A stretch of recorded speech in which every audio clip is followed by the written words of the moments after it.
Xfinity Mobile is a new kind of network designed to save you money while streaming your favorite music, like that 90s Jams playlist you've played 72 times today. It combines America's largest, most reliable 4G LTE with the most Wi-Fi hotspots. Get up to 5 lines of unlimited nationwide talk and text included with your Xfinity Internet at no extra cost. All you pay for is data. Visit an Xfinity store or click now to see how much you can save with Xfinity Mobile. Restrictions apply. Requires Xfinity Internet service. Equipment, taxes, fees, and other charges extra. Limited to 2 lines pending Internet activation. Blog Talk Radio. Welcome to Nonprofit U, a forum where nonprofit stakeholders can share lessons learned and discuss the latest developments in the industry. My name is Valerie Leonard, and I'm your host. I'm a consultant to nonprofits, and I specialize in community and organizational development. I work with nonprofit organizations to help them make a stronger impact to their clients and communities. You can find Nonprofit U on Facebook and on Twitter. I encourage you to follow us and to comment early and often. Today we're using the hashtags NonprofitU, MLK, North Lawndale, or What Has Changed.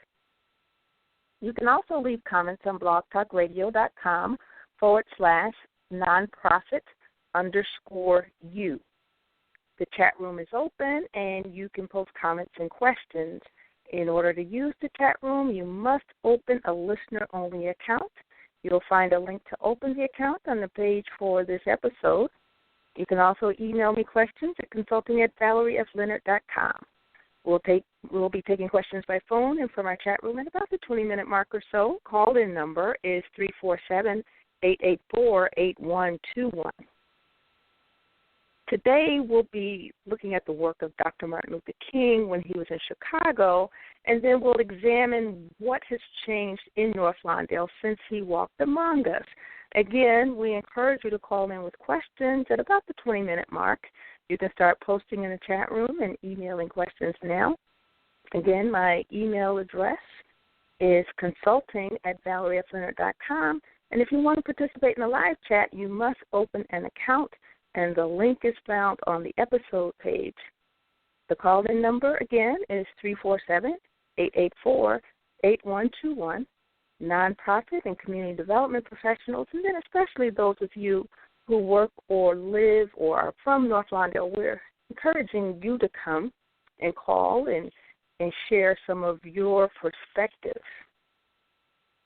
So first of all, for those of you who don't know about North Lawndale is a low-income community in Chicago.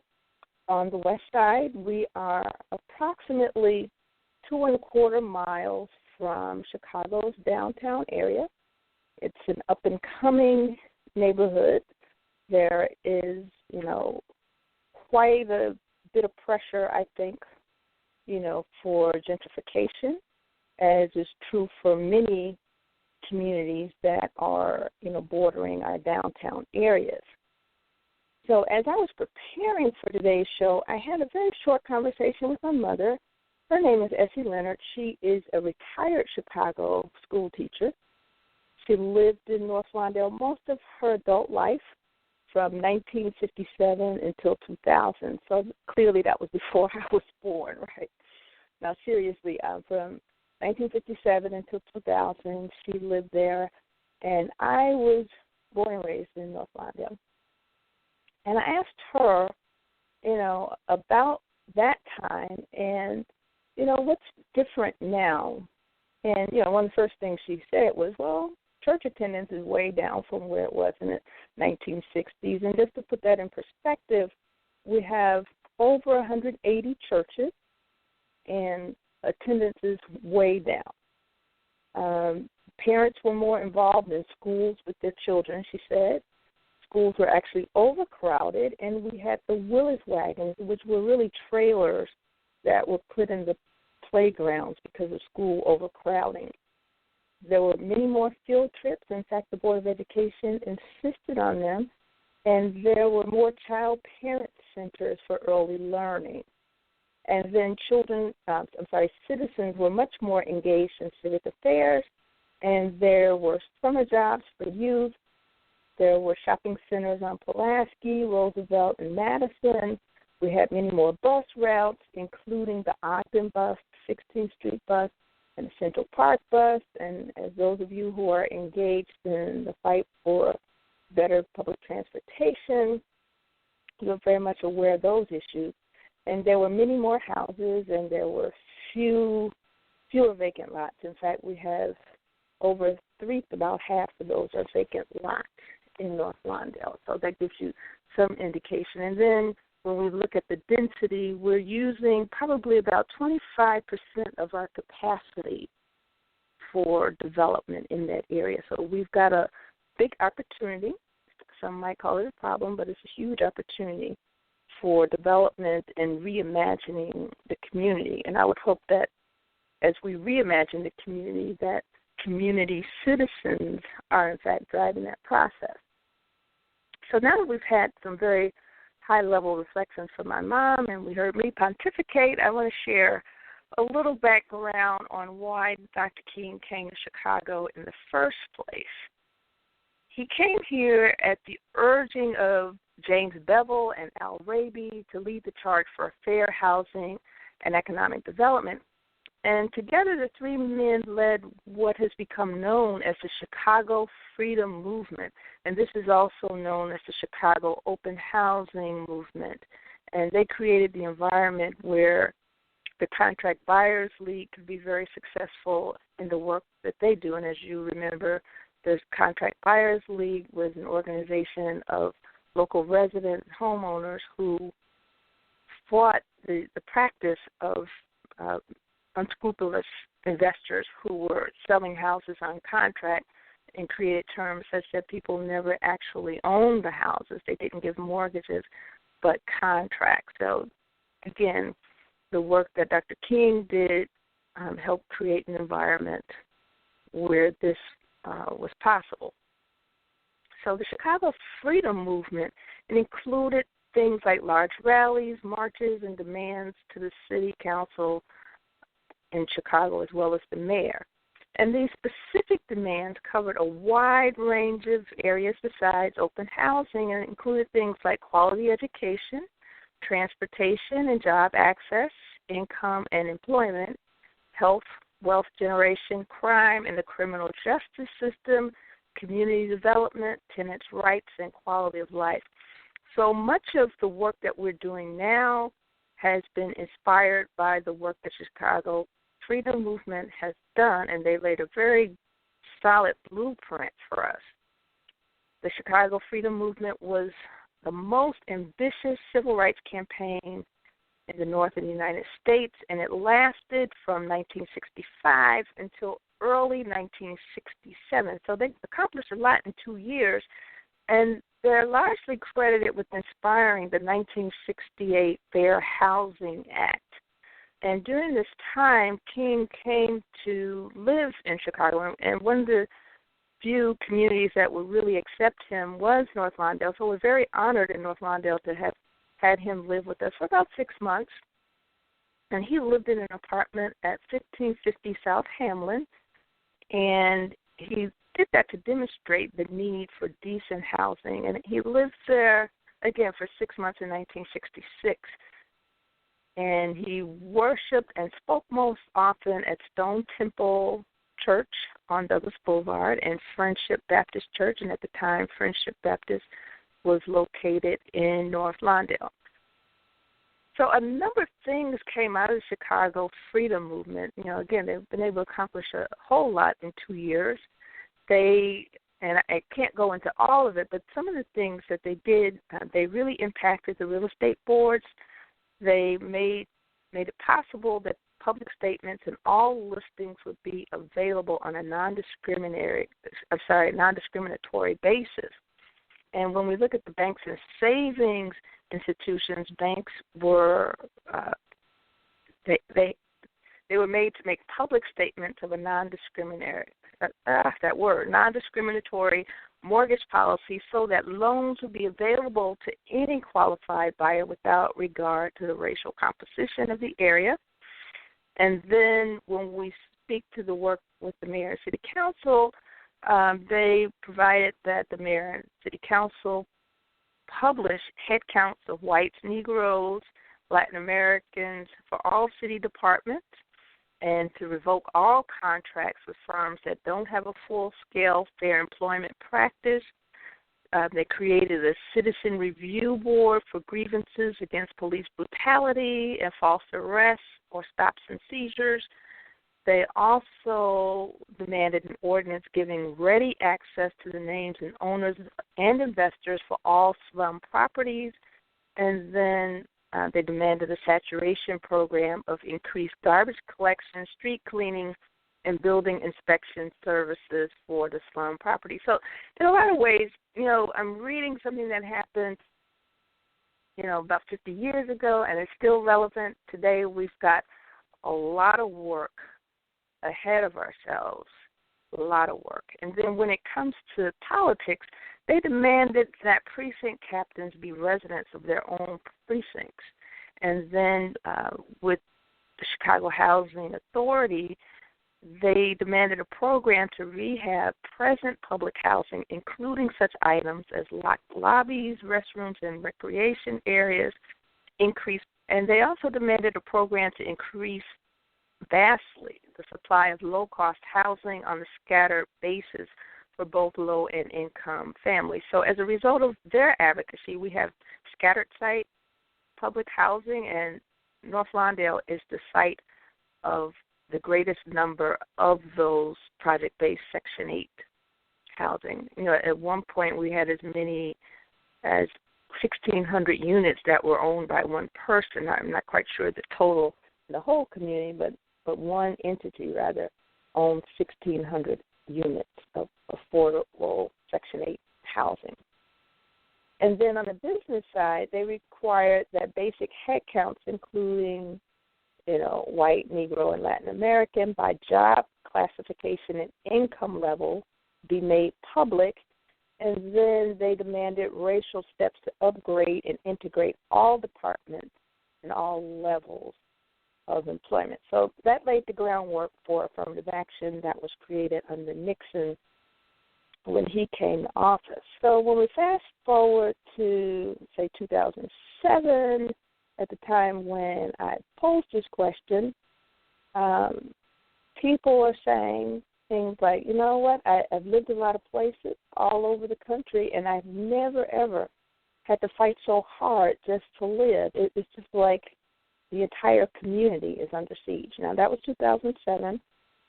In some ways it's worse, in some ways it has improved. So we want to step back just a little bit and look at North Lawndale's history. As you may or may not know, we were organized in 1857 as part of the Cicero Township, and we were annexed to Chicago in 1869. And the population increased from 46,000 to 112,000 between 1910 and 1930 as a result of Jewish immigration from Europe. And then the white population dropped from 87,000 in 1950 to less than 11,000 in 1960. There was a lot of white flight when blacks came to the community in 1950. And then at the same time, the black population increased from 13,000 to more than 113,000. And at our peak, North Lawndale, during the time when Martin Luther King was there, we had over 120,000 residents. So it was quite a densely populated community. And, again, where we are now, we're occupying about 25% of our capacity. So as I mentioned before, Martin Luther King came to the neighborhood during the 1960s, 1966. He wanted to draw attention to poor housing conditions. And then with his assassination in 1968, there were a number of riots along Roosevelt Road and 16th Street, and here it is, 2017, and we have not completely recovered. So he died in 1968, and within 2 years, 75% of the businesses were either closed or relocated. And to this day, we only have about 250 Lawndale. We used to have International Harvester. They left in 1969. we used to have Sears, and, they started leaving between 1974 and 1987, dismantling operations. We had Zenith and we had Sunbeam, and they left in the 1970s. And then Western Electric, which was a huge building, as well as huge enterprise. They were based here. They left in the 1980s. And then our community actually bottomed out around 1995, and we've been experiencing accelerated growth between 1997 and 2007. About 2008, we had, between 2007 and 2008, we had a recession, and we are slowly, very slowly, trying to make our way back. So when we look at the drivers of North Lawndale redevelopment, one of the earlier institutions was the Greater Lawndale Conservation Commission, and they were a community organization that served North Lawndale, and they were formed in 1954, and they were the liaison between North Lawndale and Chicago social service organizations. And they worked to improve local housing and schools and sponsored beautification projects in the area. And they were the precursor to the list quality of life planning process and the current North Lawndale community coordinating planning process. They guided the last comprehensive plan that was created for North Lawndale. They developed that in 1958. And one of the most noted former executive directors was now Congressman Danny K. Davis. And the work that they did was done in communities, with housing, education, and welfare. And then when we look at the early 70s, the mid-80s, the major drivers of North Lawndale redevelopment were the Lawndale People's Planning and Action Council, Pyramid West, and Habitat Company. And the leaders were Cecil Butler, Michael Scott Sr., and they were responsible for most of the development that occurred between the 70s and the mid-90s. They brought about the Lawndale Restoration on Douglas Boulevard. That was over 1,600 properties that they restored, made most of them Section 8. They were project-based Section 8. They created the Community Bank of Lawndale, and they also developed the Roosevelt Plaza Shopping Center and some affordable housing right across the street. And then we also had the Staines Family Foundation, and they provide venture philanthropy across major quality of life sectors, and in recent years it's been laser-focused on education and early childhood development, instrumental in the development of the Renaissance 2010 reform policies for education, and they still play a very major role in the shaping of early childhood education policy today, and they serve as a convener to attract major development and philanthropy, but in recent years, more educational resources. Another driver of the North Lawndale redevelopment was the Shaw Company, and the executive, Charlie Shaw, was actually an executive with Sears, and they developed things like the Holman Square Housing Complex, Holman Square Park, as well as the Powerhouse High School, and they have recently redeveloped the old Sears Tower, and it's now called the Nichols Tower. And other drivers of North Lawndale redevelopment include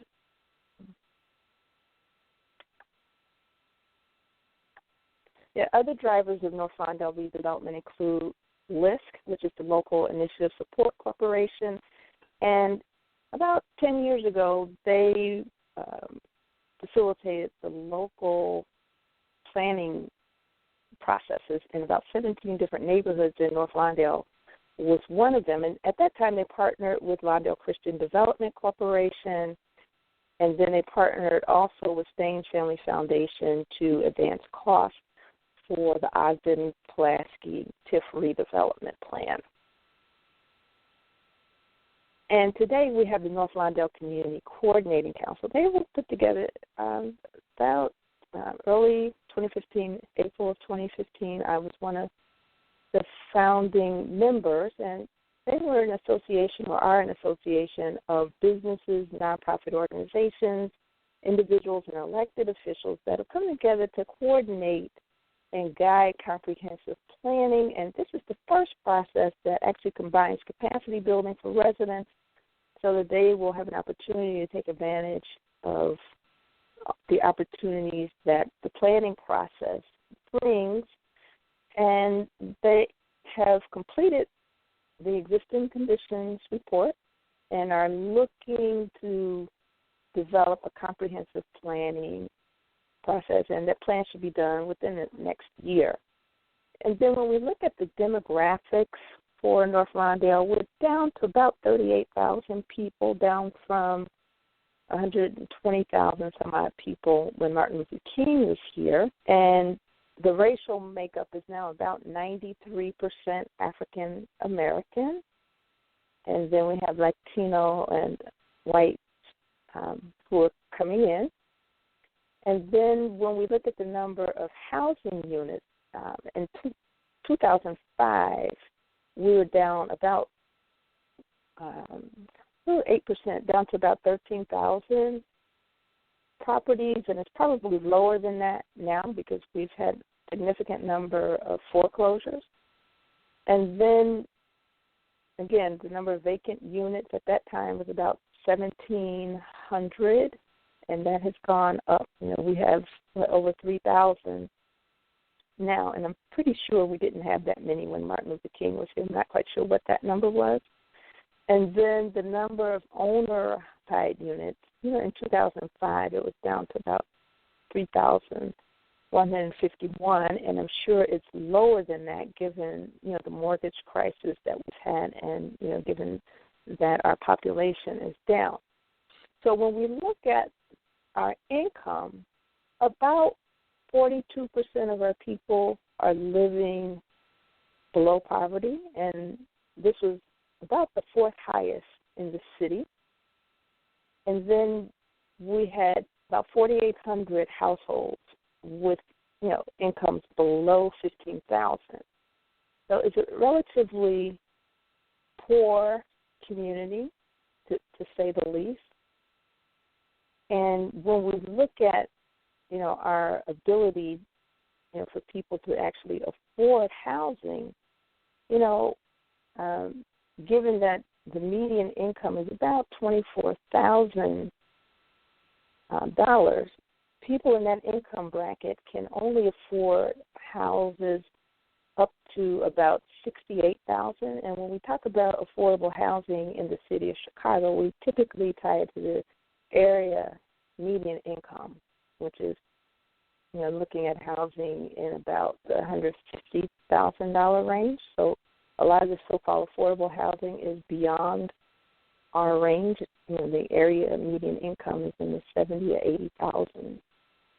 $80,000 range. And, there's clearly a lot of gentrification pressure. We've had over 141 mortgage foreclosures between January and November of 2007. But when we look at the period between 2007 and 2015, we've had over 2,000 mortgage foreclosures. We have over 2,100 building code violations tied up in court.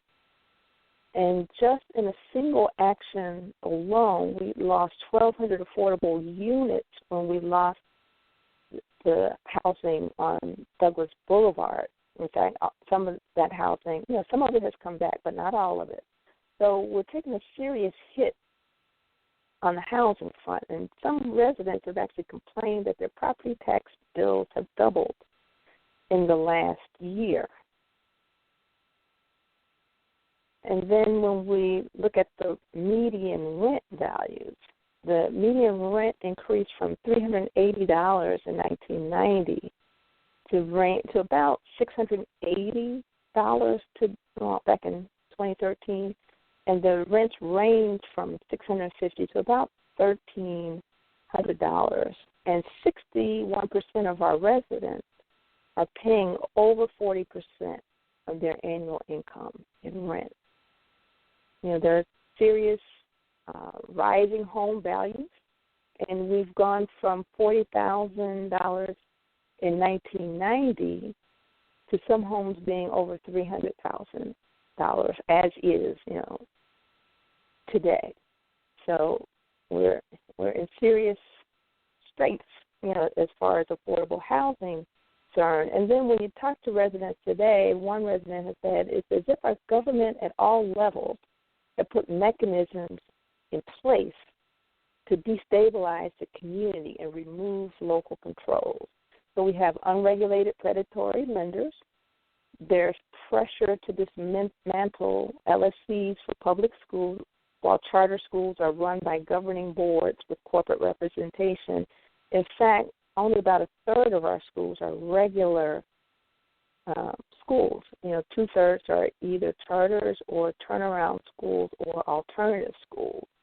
And we no longer have the Lawndale Conservation Council, which actually had teeth such that their decisions, were law, so to speak. Right now, the North Lawndale Community Coordinating Council, they serve an advisory council.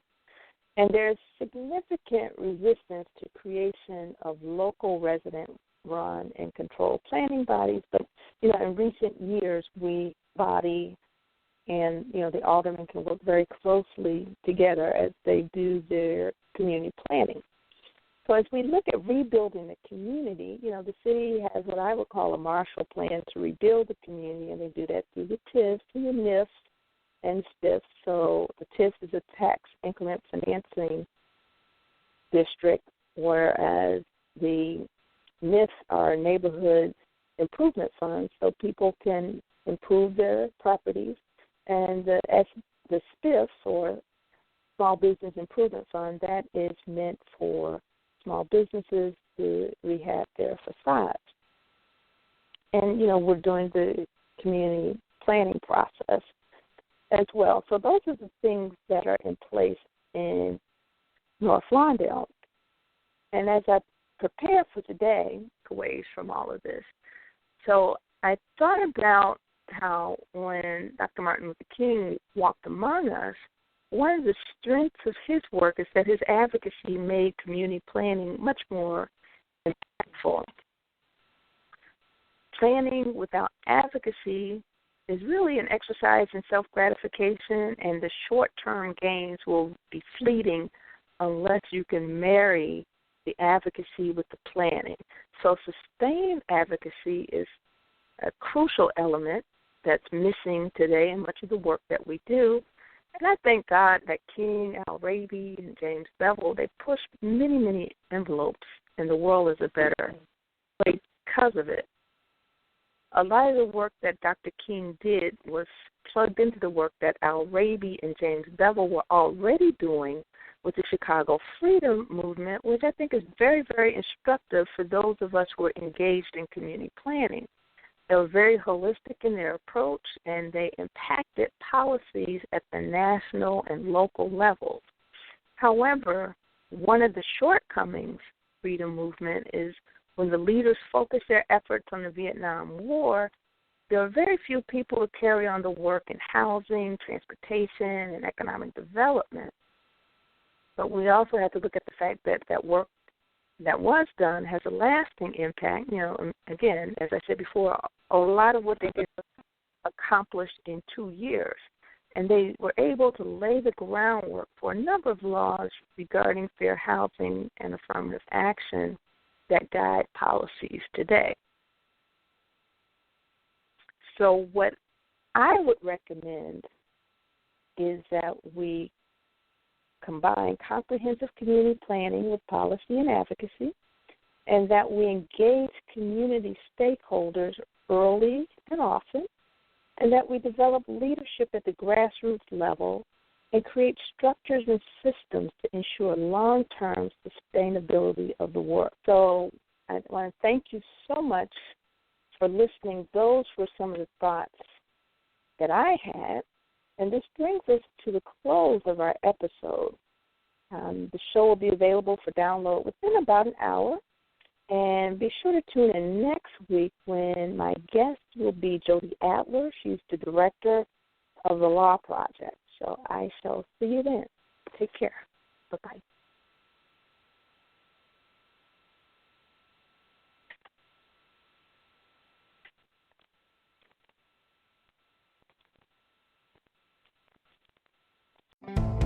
Put a new face on an old kitchen. The Home Depot's cabinet experts can reface your kitchen cabinets for a mini makeover in a fraction of the time. And right now, you can get an extra 10% off. Our licensed local experts can get the job done right away. So don't face another year in an outdated kitchen. Try refacing it. Get huge savings now, only at the Home Depot. More saving, more doing.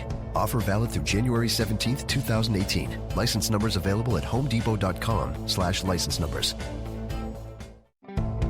Put a new face on an old kitchen. The Home Depot's cabinet experts can reface your kitchen cabinets for a mini makeover in a fraction of the time. And right now, you can get an extra 10% off. Our licensed local experts can get the job done right away. So don't face another year in an outdated kitchen. Try refacing it. Get huge savings now, only at the Home Depot. More saving, more doing. Offer valid through January 17th, 2018. License numbers available at homedepot.com/license numbers.